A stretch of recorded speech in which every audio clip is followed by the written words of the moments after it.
Hello guys, this is Advocate Siddharth Jain of Lexis and Company. Today we will discuss about the various type of writs. So writs are written orders issued by the Supreme Court of India to provide constitutional remedies to protect the fundamental rights of citizens from a violation. Article 32 empowers Parliament to authorize any other court to issue these writs. Before 1950, only the High Courts of Calcutta, Bombay, and Madras had the power to issue the writs. Article 226 empowers all the High Courts of India to issue the writs. Writs of India are borrowed from English law, where they are known as prerogative rights.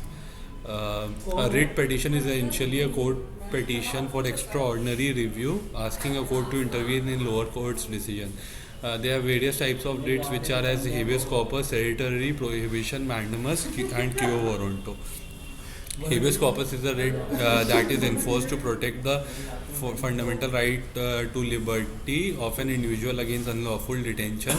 Certiorari is issued to a lower court directing that a transfer of a case for review, usually to overrule the judgment of the lower court. The Supreme Court issues the writ of certiorari in case the decision passed by the lower court is challenged by the party. Prohibition is a writ issued by a higher court to a lower court to enforce inactivity in the jurisdiction.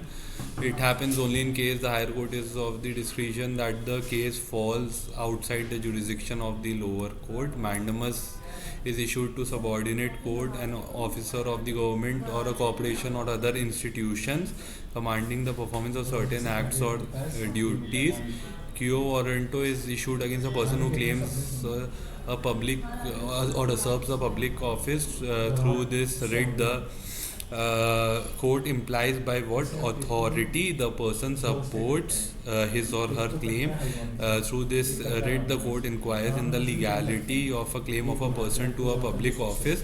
This writ prevents the illegal assumption of a public office by an individual. Thank you.